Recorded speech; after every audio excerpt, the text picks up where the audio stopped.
Shalom, shalom, shalom.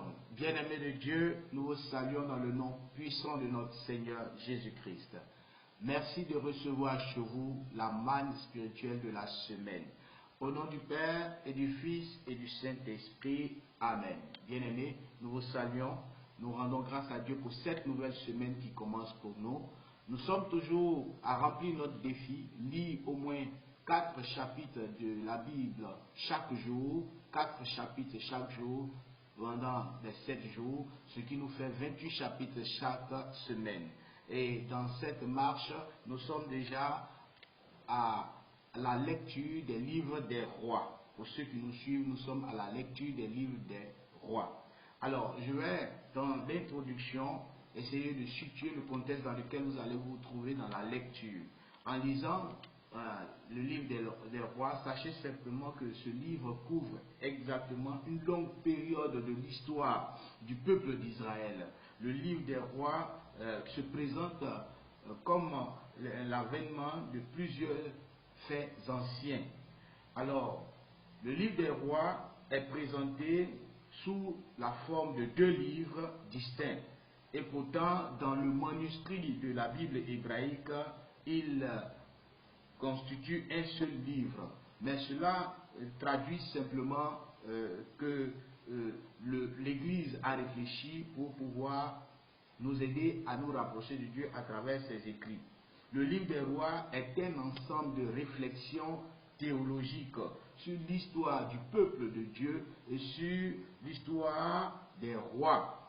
Sur l'histoire du peuple de Dieu et sur l'histoire des rois. Alors pour nous qui sommes en train de lire cette partie de la Bible, qu'est-ce que nous devons comprendre?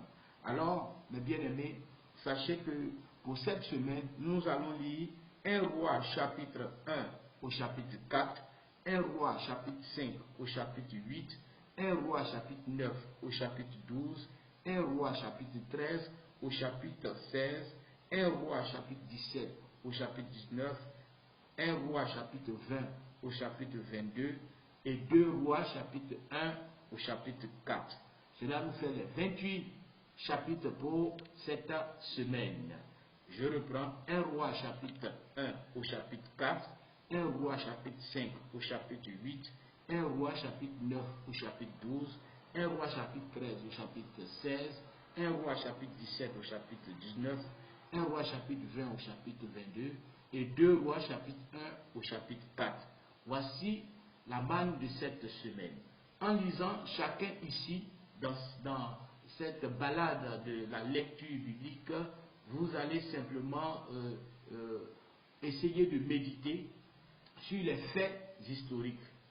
Ce ne sont pas des histoires racontées aux petits-enfants, mais ce sont des faits historiques qui nous rapprochent de Dieu. Et chacun de nous est appelé à mener sa propre réflexion, sa propre introspection sur sa rencontre avec le Seigneur, sur sa connaissance avec le Seigneur et surtout aussi sur sa relation personnelle, sa relation intime, son intimité avec Dieu, notre Père et notre Seigneur. J'espère que vous allez vous découvrir vous-même à travers ces écrits et que cela va booster votre foi, va augmenter votre foi pour que vous puissiez vous rapprocher de Dieu. Que Dieu vous bénisse, que Dieu vous garde et bonne lecture à tous et à toutes dans ce temps de carême. Que Dieu soit avec vous dans sa fidélité qui vous octroie tout ce qu'il a prévu pour vous. Amen, amen, amen. Au nom du Père et du Fils et du Saint-Esprit. Amen.